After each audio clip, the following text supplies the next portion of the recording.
What's up, everybody out there in podcast land, and welcome to Pop Culture Basement. My name is Mike Jamison. I'm your host, and with me tonight down in the basement is Scott, otherwise known as ChiefsMASHforever. Scott, how you doing tonight?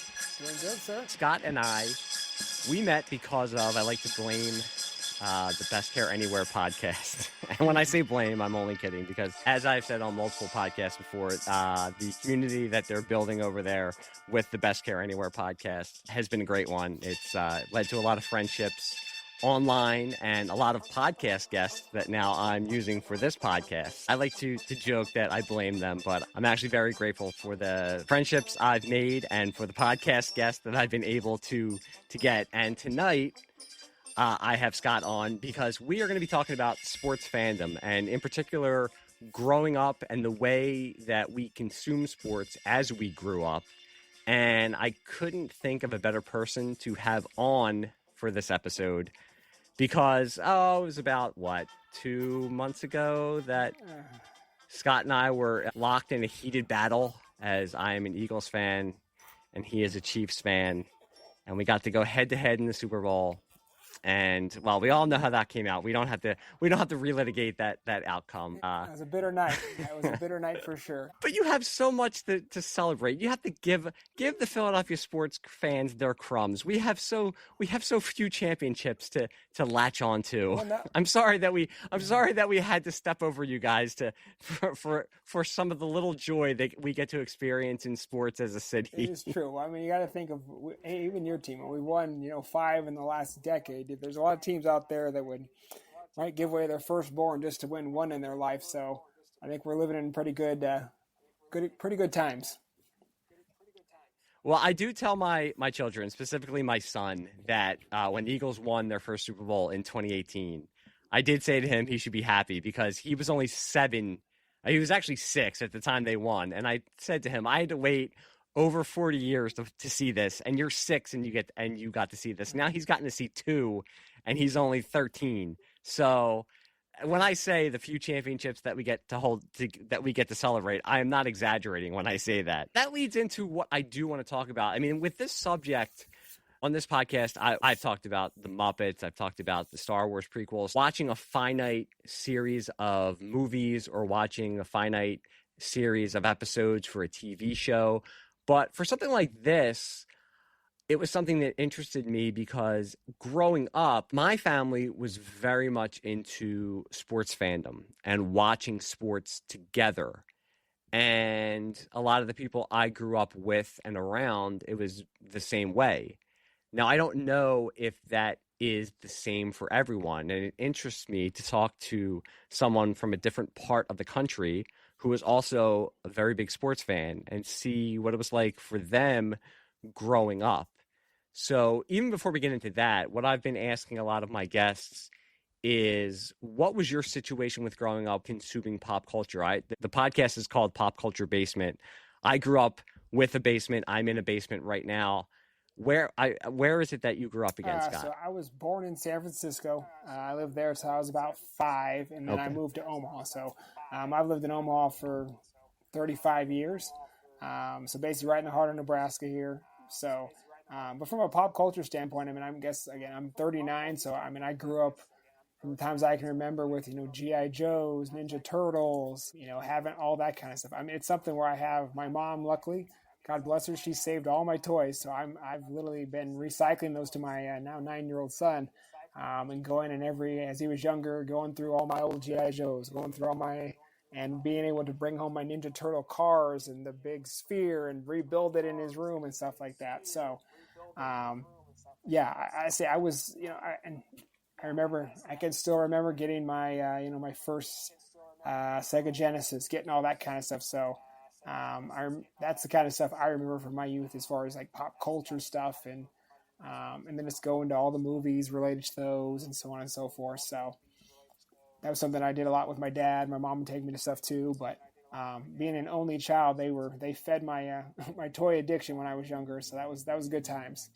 So growing up in Omaha, and excuse my ignorance because I'm an East Coast person, grew up on the East Coast, and now that I've gotten older, I've traveled more and I've experienced different cultures. So when you were growing up, and that does sound like a great childhood, I had a brother, so we had to share everything. Watching TV shows and movies and playing with all these toys, did you guys have an actual basement, or was there a certain place in your house that you kind of used to go to have your alone time with watching your movies or playing with the toys or reading or listening to music and all that kind of pop culture consumption?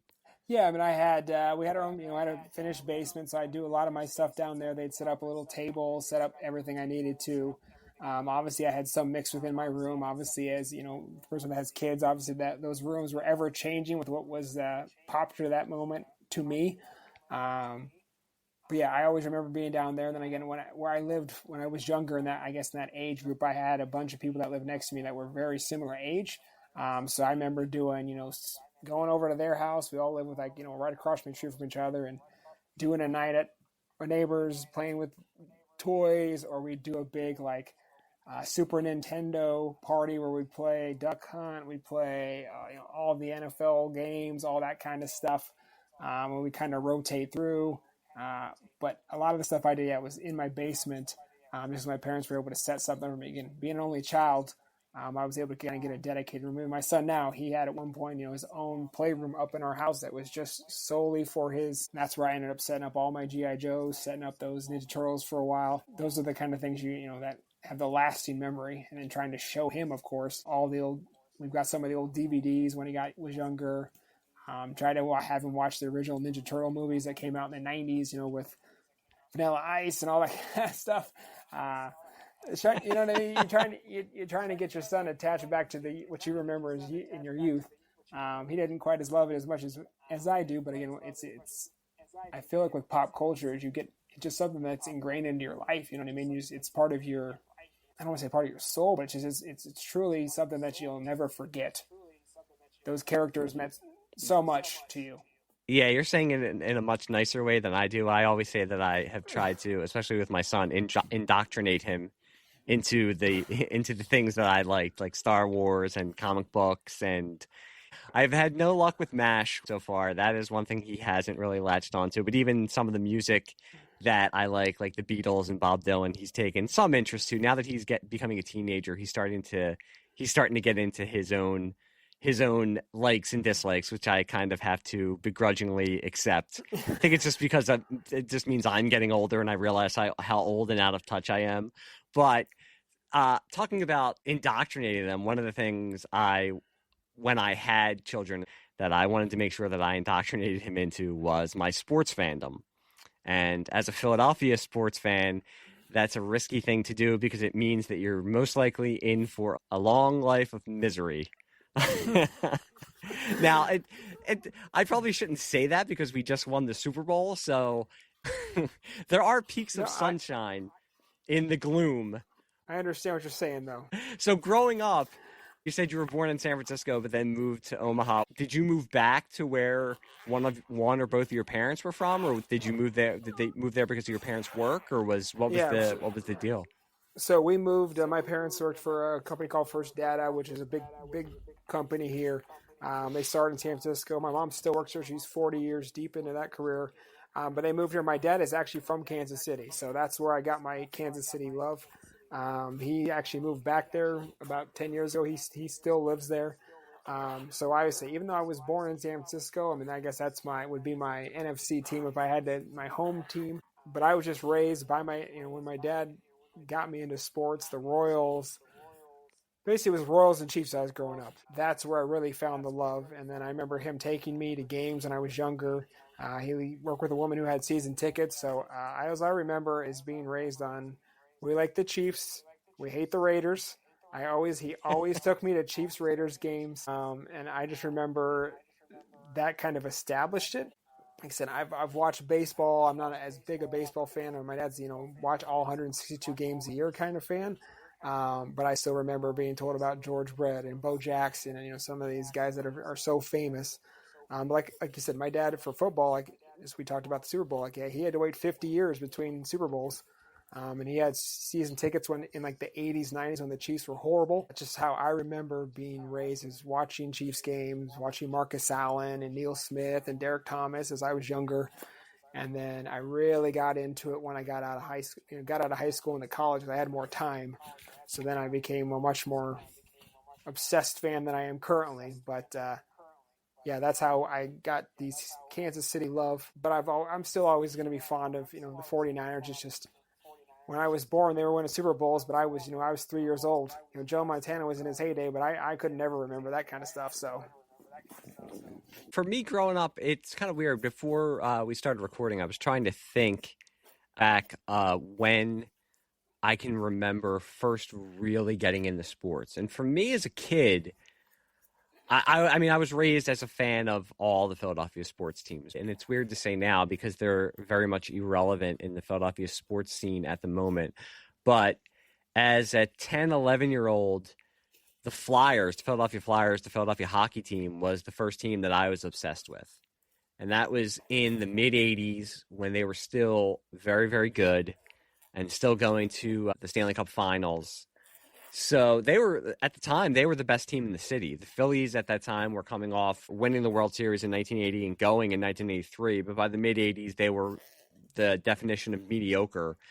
The Sixers also, I think when I hit the time that I could realize my sports fandom, it was when the first golden age of Philadelphia sports was kind of ending. From the late 70s to the early 80s, all the Philadelphia teams were good. A lot of them were going to the championships. The Phillies won in 80. The Sixers won in 83. So when I started actually paying attention to sports and knowing what was going on was about 85, 86. So that was the afterglow was still there, but the teams were starting to slide into mediocrity. But the Flyers were still good.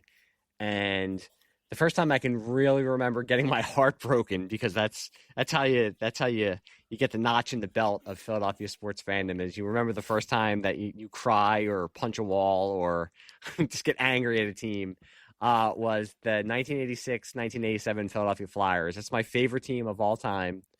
They did not win the championship. They went to the Stanley Cup Finals against the Edmonton Oilers and lost in 7 games, but they were down 3-1 in the finals and came back to tie it at 6 games. We're leading in game 7, 1-0, but ended up losing 3-1. And I do remember crying that night after they lost. And that was followed up by the Phillies losing in 1993 to the Blue Jays in heartbreaking fashion, with Joe Carter hitting a walk-off home run in the World Series. So in my early youth, those were the 2 defining moments of my sports fandom. The Eagles, if you're from Philadelphia, it doesn't matter if they stink. It doesn't matter if they're winning Super Bowls. The Eagles are always going to be the number one story in Philadelphia sports fandom. The Eagles, when I was growing up, I don't remember them going to the Super Bowl in 1980. I was very, very young. I do remember the pennant that my dad got for my brother and I that we had in our bedroom. That was a Super Bowl pennant for Super Bowl 15 when they played the Raiders. But I don't remember watching the game. I was 5 years old, I believe. I'm 5 or 6 when that happened. But the Eagles, they were also mediocre in the 80s. It wasn't until the late 80s when Buddy Ryan came around that I started to get the Eagles onto my radar. And that's what I want to kind of talk about. Do you remember as a kid? Now, you said you went to a lot of games with your dad. We went to a lot of Flyers games, my brother and I, with my dad, because that was the easiest to get tickets to. And also Eagles games, even now, my son says to me, I'd love to go to an Eagles game. 1, it's expensive. 2, I don't feel like dealing with drunks screaming at me for 3 hours.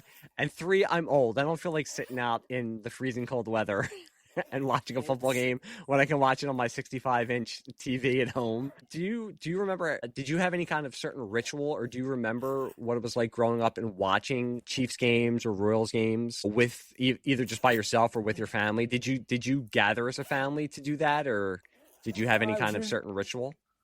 It was usually me and my dad that would watch them. I know, so again, being from Kansas City, there's a local grocery store, Price Chopper, and they always sponsored the in-game commentary. So my dad would always turn on, he would never listen to the on-screen commentators. He would always get the Kansas City station up, and we would listen to, it was Len Dawson, former Super Bowl champion for Ford, Kansas City Chief, and Dawson, and another guy that would do it. And I just remember always sitting there, next to him or on the floor, as he had that always kind of cranked up, and he would listen to that.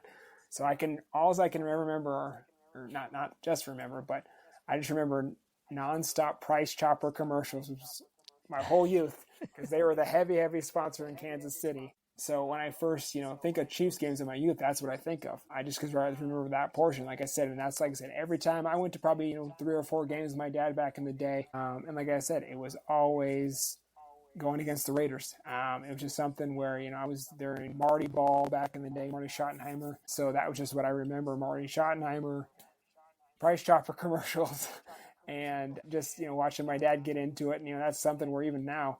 I watch games mostly alone just because I can't control myself anymore.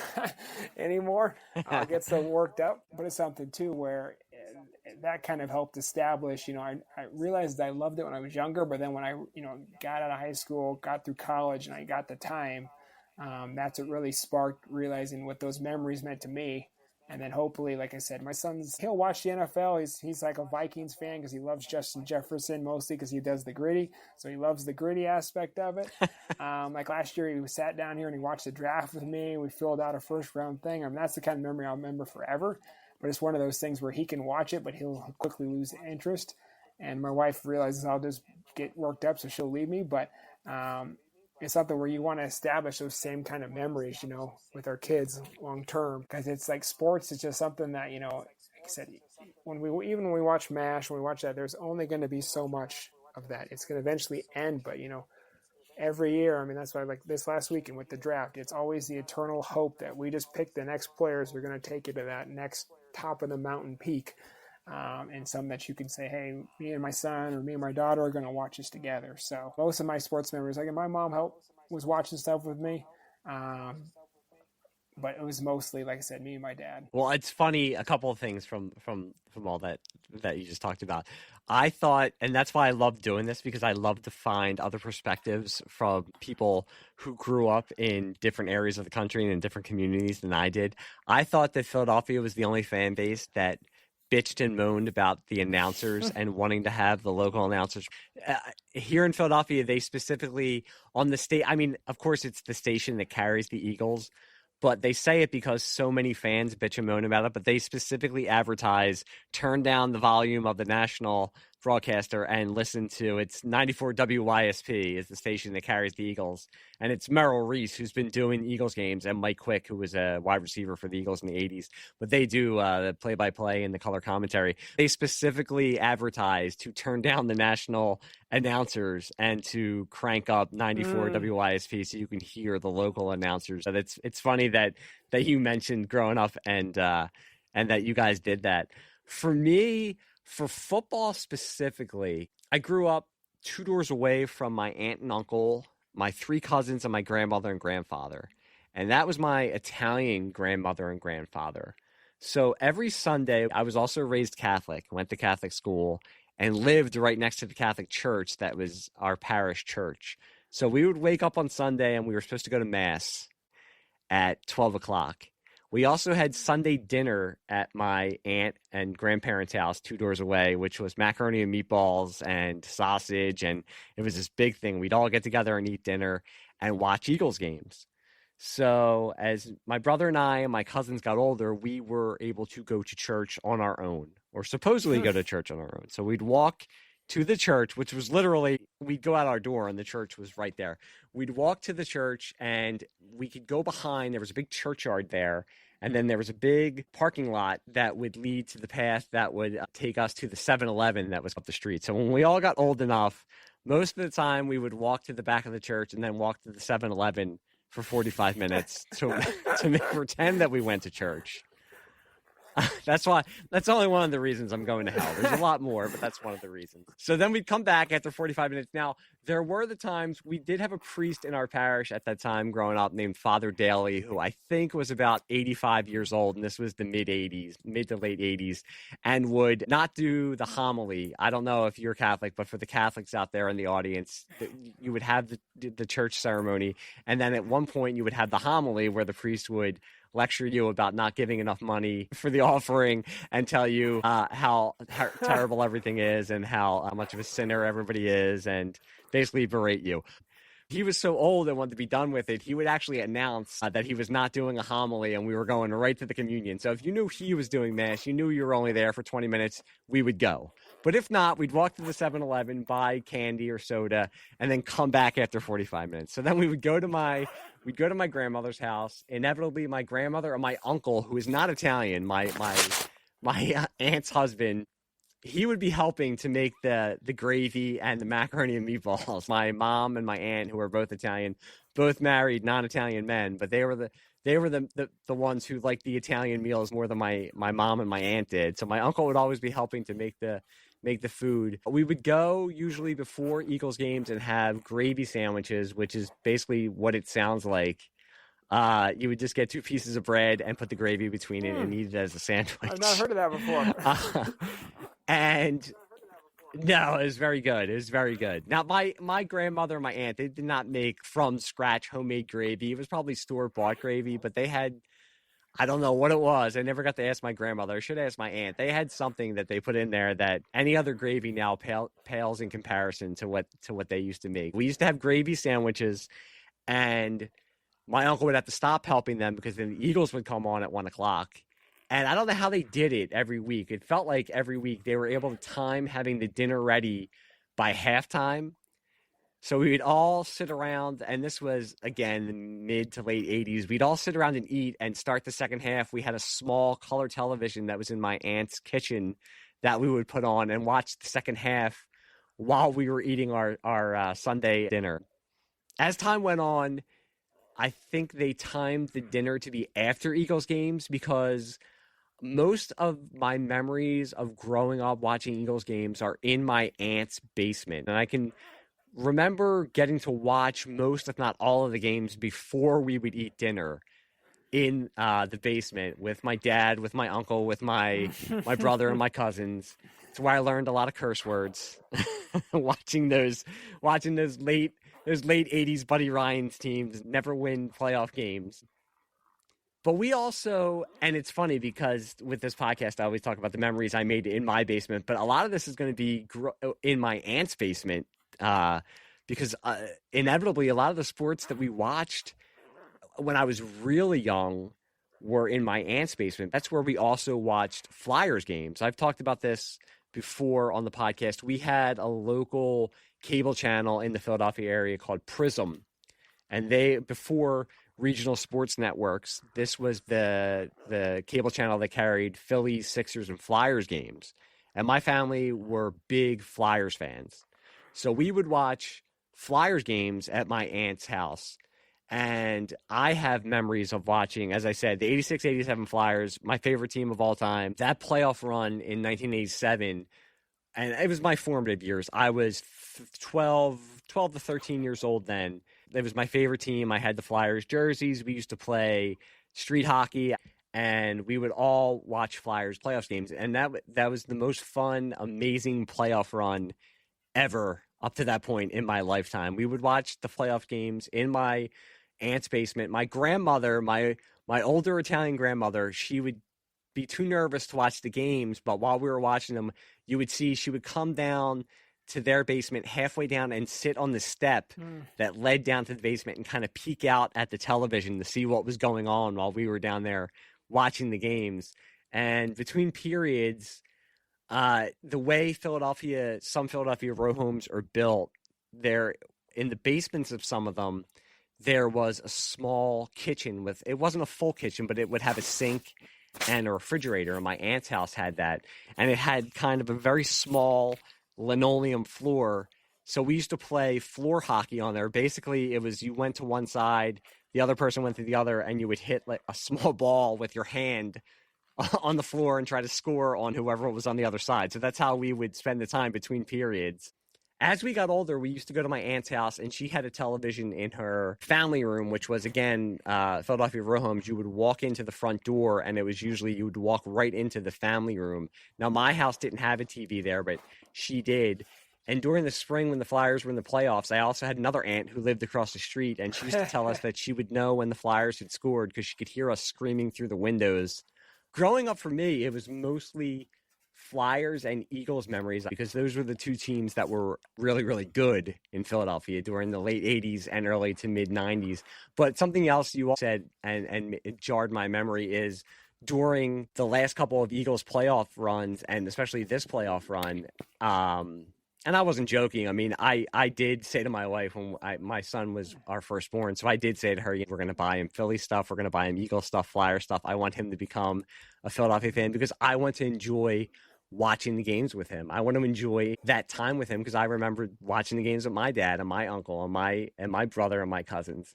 And now that he is a little bit older, especially this year, and these playoffs for the Eagles, we were down in my basement. My wife's kind of the same way. She wants them to win, but she will not watch it because she doesn't like me getting all crazy about it, and she gets too nervous. So she'll just go upstairs and say, come and tell me what happened, or she can kind of tell by the way we react when we walk upstairs what the results are.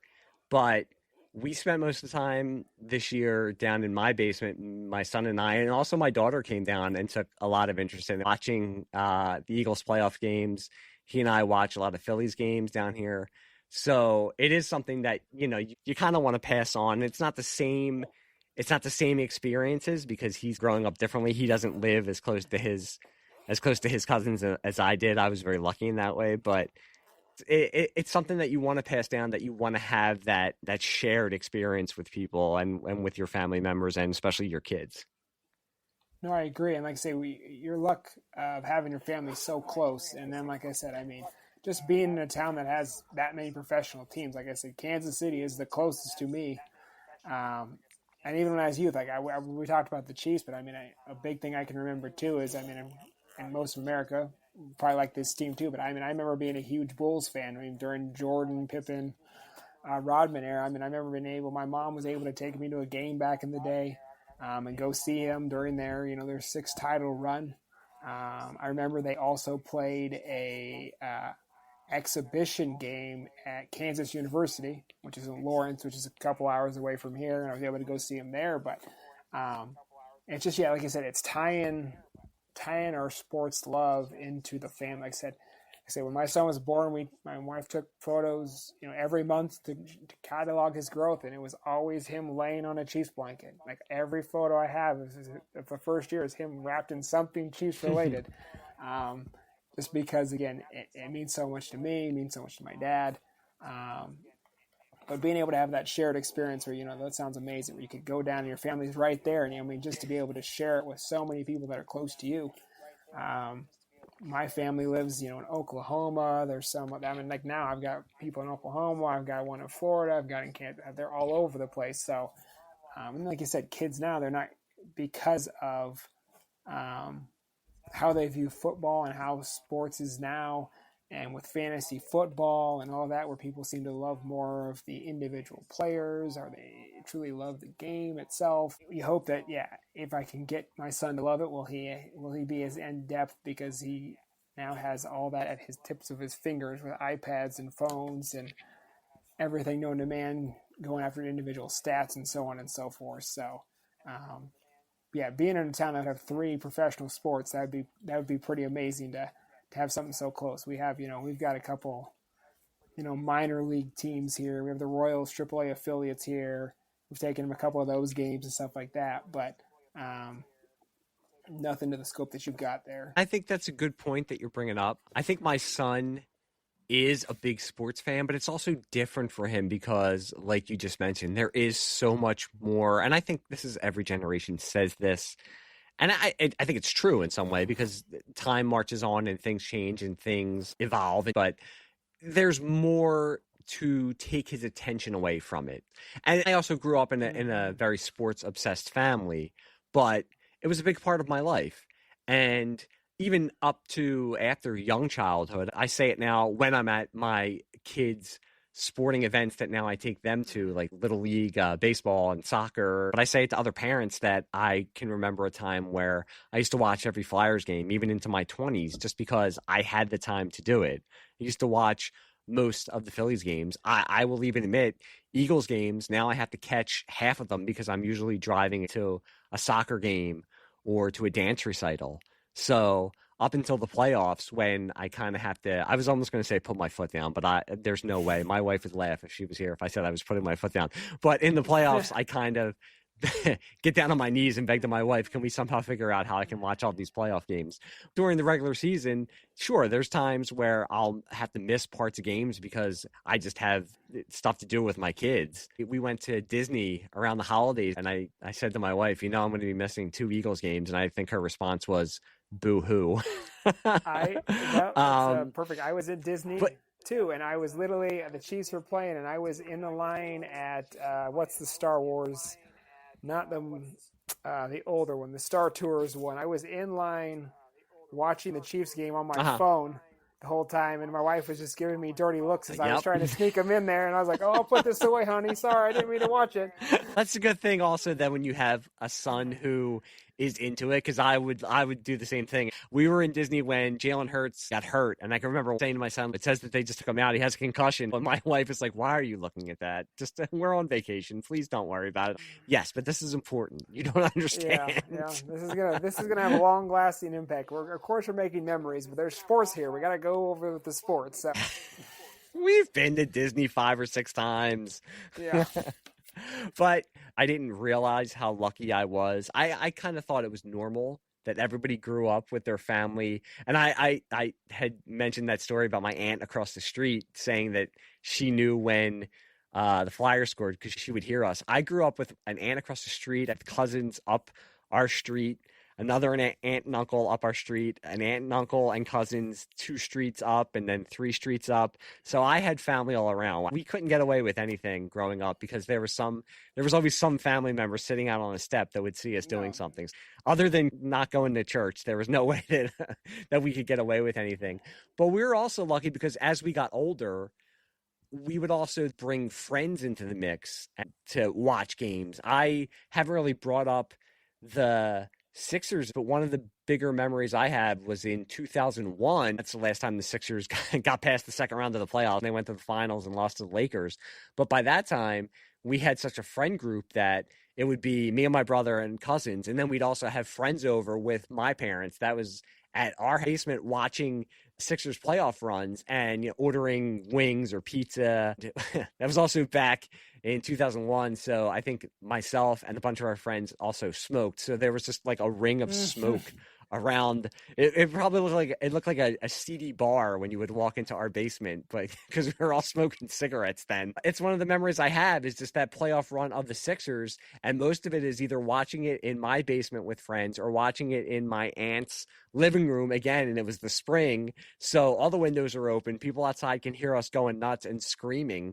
But these are the memories that you make, and these are the memories I hope that my son has when he grows up and he inevitably has a podcast and is talking about how he consumes sports. Just having that ability to have so much family ingrained into your memories of sports as a youth. I mean, like I said, my cousins, I haven't seen my cousins in, it's probably been 10 or 15 years. They're so far away from me. Like, we just don't see them at all. So it's something where being an only child and stuff like that, that's why it's so attached to my dad and my mom, just because, again, that was it. I had some friends that, were into sports, but as we got older and got to, that ages, they started, we all kind of split off as I moved different houses and different areas around town. So I could just remember a little bit of it, like when we were in high school, my friends kind of being into sports, but nothing crazy, as most boys do in high school. Most were more interested about chasing girls and looking after that kind of stuff than talking about football. But it was something that being able to attach those memories to so many people on such a close proximity. I hope for your kids too, that they can have those kind of memories. It's just like my son, like I said, he spends most of his time around his grandparents, but it's him and 6 or 7 adults. So it's not, he doesn't have any brothers or sisters or cousins that are near him. So.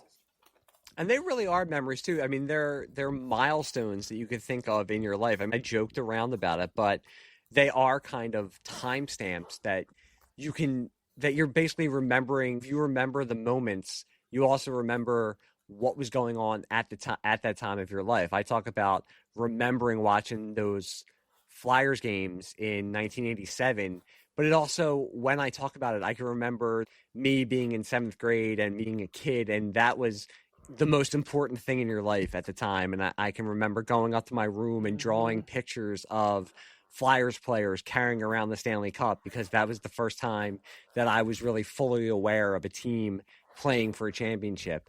Bringing up the Phillies in 1993, I can remember it was my freshman year of college, and that year the Phillies went to the World Series and lost. And I can remember my little cousin, crying when Joe Carter hit that home run. I remember the Flyers in 1997 getting swept by the Detroit Red Wings, and having a bunch of friends who I hardly see anymore because we've all gotten older and moved away. But that was one of the last times we were all able to sit around together and watch a sporting event. And even though the Flyers ended up getting swept and they lost, how much fun it was to be with all of those people.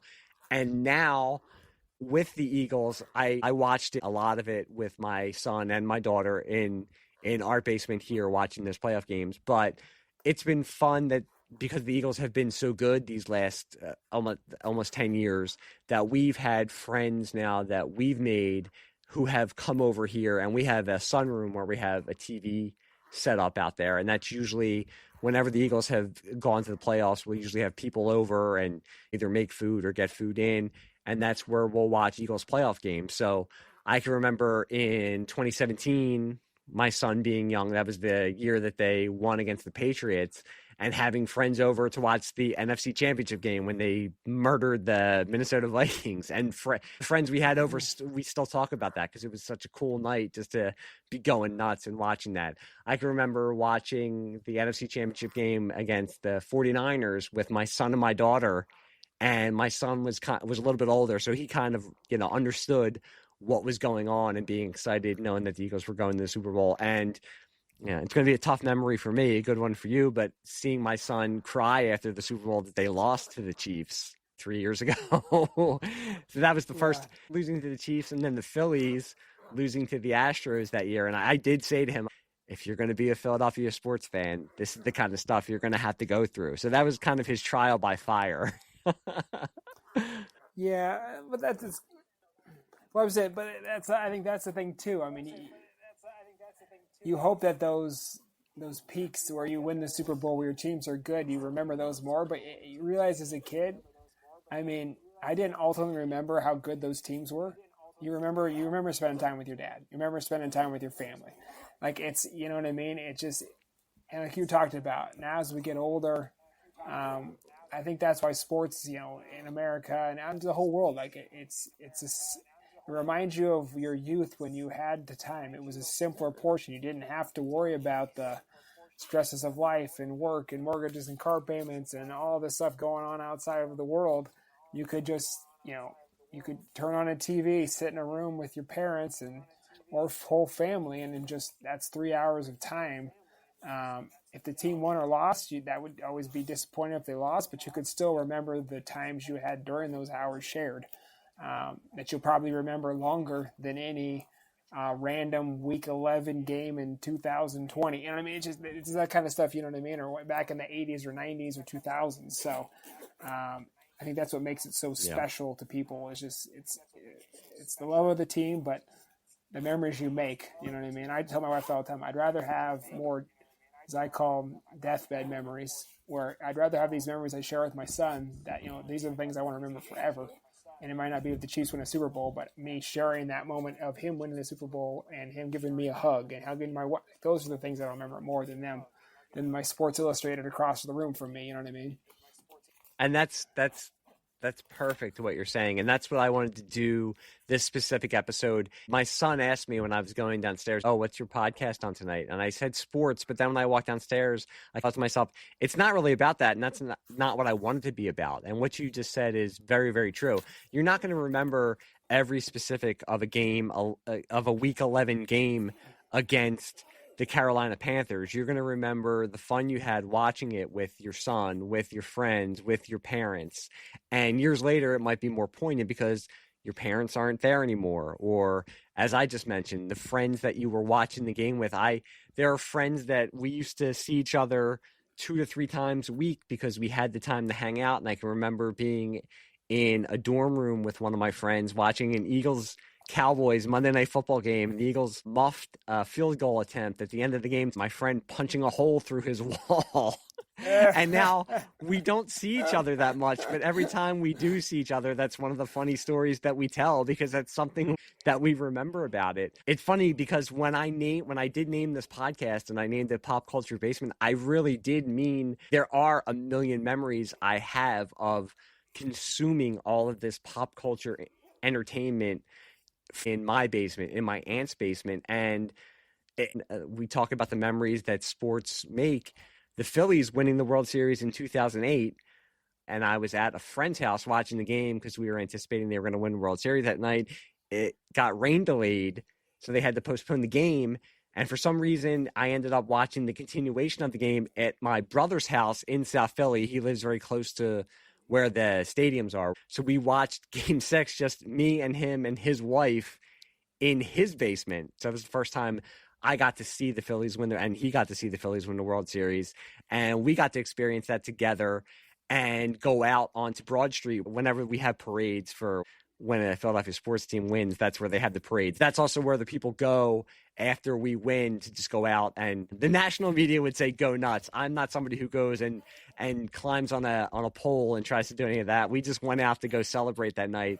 And I remember that and hugging my brother and going out on the Broad Street and seeing our friends because we knew where they would be. One of my main memories of the Phillies winning the World Series is walking down Broad Street and a car was just parked in the middle of Broad Street playing Don't Stop Believing by Journey. And every time I hear that song now, I say to my son, that reminds me of the night the Phillies won the World Series because I just remember being out with his uncle walking on Broad Street just happy because that was the first championship in Philadelphia in 25 years, and it was the first that we ever got to experience as adults.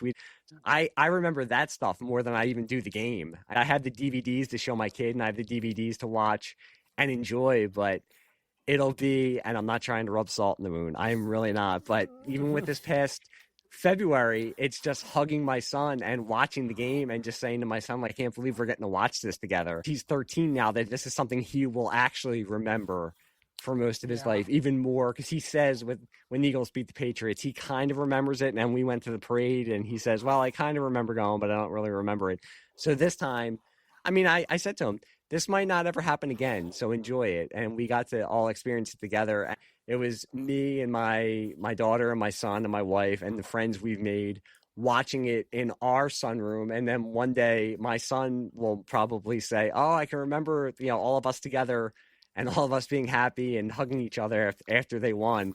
And I think that's what I really wanted this podcast to be about, was those experiences. And I'm always talking about the movies like Star Wars that I watched that are a communal thing, and MASH, how the community around there has been such a great thing. But sports can be too, with family and with friends. And even with us two, how we were going at each other on Twitter. I don't think people realized that we were kind of kidding around. Yeah, I think they take it a little more serious than we were taking it, but I think it's... Yeah. I'm not that type of person. I love it. But I've also come to that realization where I tell my son, it might hurt if they lose, but life will go on. And maybe that's just because I'm an old, grizzled curmudgeon now and just realize, I got to go to work the next day. And as we talked about, when you're younger, that's your whole life. And that's what your whole life might revolve around, if they're going to win or lose. But now it's, it hurts in the moment, but you still got to wake up tomorrow and go to work. So, oh well. Yeah, I mean, even with friends, like I said, not to go back from our youth thing here, but like I went to a game a couple years ago, not last season, but the season before that. We went to one of the guys I've known forever was in my fantasy league. Went to a Chiefs-Bears game. The Chiefs won 51-20. But they were playing at Arrowhead. But like I remember my friend Adam. I remember that just from being there with him. And just the memories of tailgating before, like, I don't even remember how the game went. Like, I remember, the only reason I remember the game is because it was the first game that Taylor Swift was at, and everybody in the stadium was freaking out because she was below us. But other than that, like, I remember that day, and I still have the photo that, of us just hanging out in the parking lot. And that's the kind of stuff that, you kind of attach the sports to again. It was a great day. Even though his team got their butt kicked, like he still loved it. It was just it's the experience, the shared friendship we got to have. To finally our teams, finally matched up and played against each other, and it was something we could drive to. And then he stayed with my dad. So me, my dad, and him got to talk about the game and all that. So again, it's another shared memory with my dad and one of my friends I've known for, like I said, over a decade. So again, tying everything back to how these memories tie to family and friends more than the games themselves. And like you said, I mean, it's that communal love for the football itself. Like you said, like with the guy, always not going back to MASH, but like the communal love we share now from Best Care that has got all these people together. That I know we will always have this, at least from an online standpoint, always have this long-term friendship of knowing that we have one shared experience that we all experience differently, but it still wraps us all together. Across the whole country, across the whole world. I mean, when you hear the people that they got, are all over this planet, basically, that one unifying thing, sports slash pop culture, can always tie people together in some way. Yep, it always comes back to MASH. It always comes back to MASH and Star Wars. But yeah, for me, like for me, that is the big thing. Like that is what I'll always remember. I'll always remember. I tell those stories, but they do resonate. I'll always remember being at my aunt's house eating Sunday dinners and watching Eagles games. I'll always remember being in the basement of my mom and dad's house and watching the Eagles lose NFC championship games, but being there with all of my friends and my family. So at least I was able to share in the disappointment with them and not just by myself. And then I'll always remember sitting down here in my basement or sitting in my sunroom and watching Eagles playoff games, not only with my son and my wife and my daughter, but my mom and dad would come over and watch the playoff games. And the friends that we've made come over and just share and laugh and scream at the television and curse and rejoice or be downtrodden, but at least all be together. And I think that's what I really wanted to get into. And I was glad that I was able to talk to you because I wanted to see how it was for somebody who didn't grow up in the same environment and sporting culture that I did, but it doesn't mean it's better or worse. It's just different. And then you find the similarities that we all share. And like you brought up, and I think is very true, sports, just like TV shows and movies and the things you like, sports can also bring us together. And that can be a good thing because it is the communal memories that we really do remember. It's not the specific games or the specific plays. It's getting to share it with your friends and family and making those memories that will, it's cliche, but that will last a lifetime. Yeah, I mean, it truly is. I mean, again, it sounds like we're saying something everybody's heard 1,000 times, but you realize the totality of life and what we go through, on a daily basis. Those are the things that we're going to cherish the most. And like I said, that's why I name myself ChiefsMASHforever because I'll love the Chiefs and I'll love MASH till the day I die. And those are the things that, I mean, outside of my family, those are the things that I will always be attached to me that bring me the most happiness, or the most pain in certain situations. But it still gives me something that I can always come back to.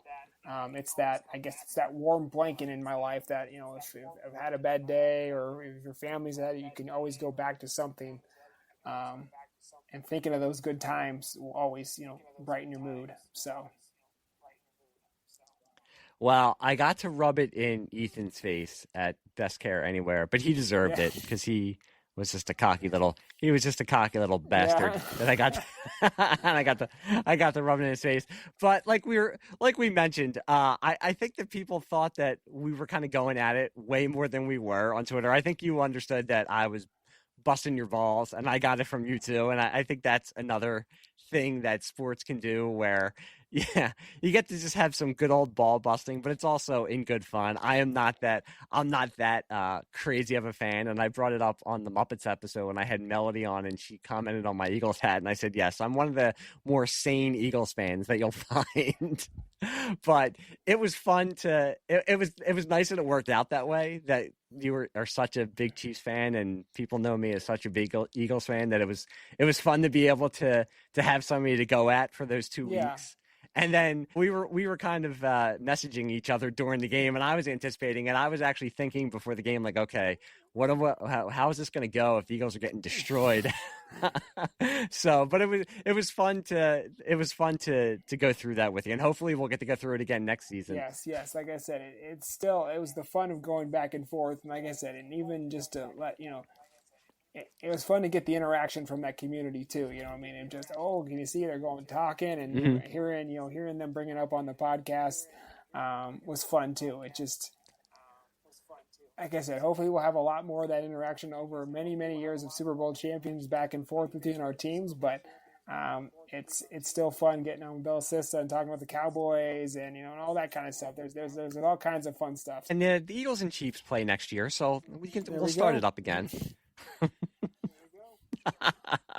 But until then, I want to say thank you for being on this episode. When I knew that I wanted to do this specific episode, you were the first person that I thought of to do it. So I'm glad that you wanted to come on and talk about it, and I really appreciate that you were a guest tonight. I appreciate that I was the first to come on. I mean, I'm glad I could be on.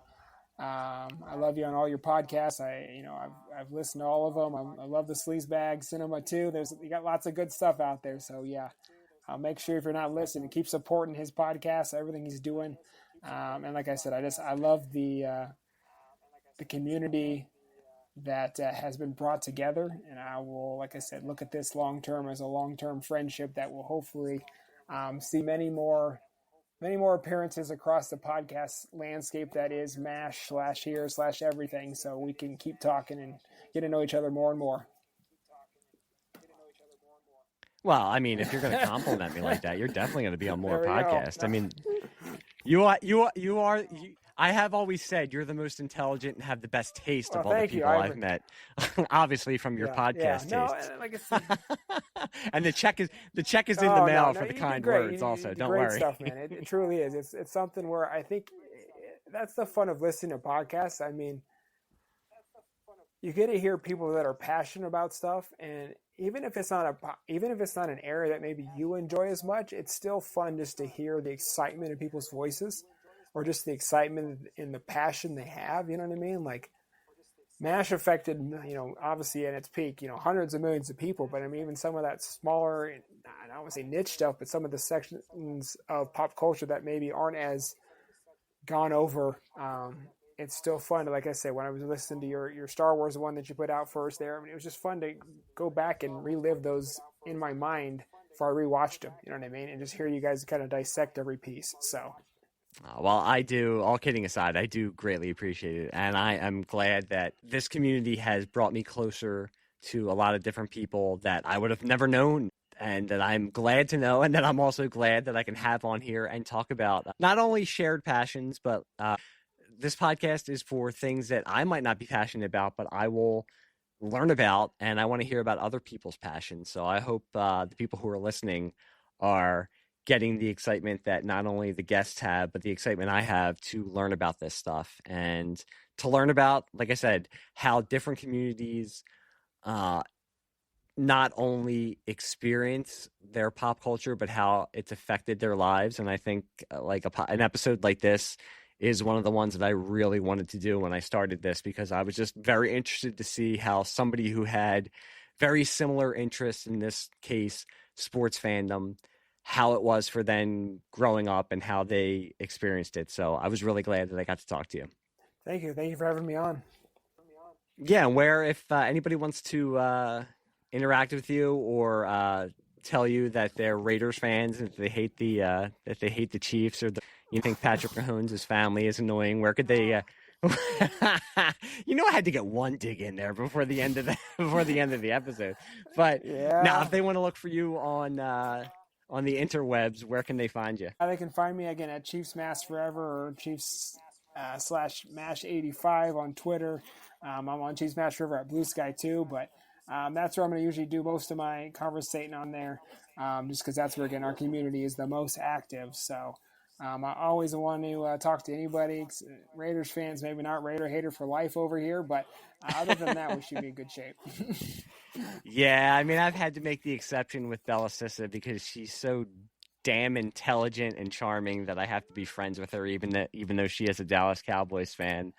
But Yeah. before I give out before I give out my shameless plugging at the end of the episode, I did want to again thank Best Care Anywhere because as we've mentioned during the course of this podcast and other podcasts, without the community that they've built over at that podcast, a lot of my guests, I wouldn't have a lot of the guests that I've had on because I met them through that podcast. So I want to say to everybody listening to this podcast, go and check out Best Care Anywhere podcast if you're a MASH fan or if you're just a fan of good podcasts. And I also wanted to mention to go and check out the History of Film podcast. I had them on as guests for my Pokemon episode, and they have been really gracious to me with sharing my podcast information out on Twitter and Bluesky. And they have a really great podcast. It's very, very entertaining. They are very, very intelligent. So they are the opposite of me, who is just winging it, but they know their shit. So if you really want to entertaining podcast and a podcast that gets very deep into their myriad of subjects, go and listen to the History on Film podcast. They are great guys over there. As for me, as Chief Smash was very gracious to mention, I have another podcast called Sleazebag Cinema with my pal Andrew Gross, and we cover 70s and 80s and sometimes 90s films that would probably not be made today. And also, please keep on listening to this podcast. If you do, please write a nice review on Apple Podcasts or on Spotify Podcasts. We are now on YouTube, so if you want to check us out on YouTube and leave a comment or hit the like button, it really helps the algorithm to get out there. But if you could please just share with your friends, share on social media, and just like the podcast, write a review for us. It really does help us get out there. And other than that, I am on Twitter. I'm obviously not going to call it the other name because I'm not going to give that guy the satisfaction, but I'm on Twitter as McJamison1 or thislightsaberkillsfacists. And I'm also on Bluesky under the same handles, Mick Jamison or thislightsaberkillsfacists. And I do want to thank Chief Smash again for being on tonight. He was the first person I thought of when I wanted to do this sports episode, so I'm really glad that he was able to get on there. We had some technical difficulties during this podcast, so right now he got knocked off somehow, but I do want to thank him again, and I want to thank all of you guys out there for listening.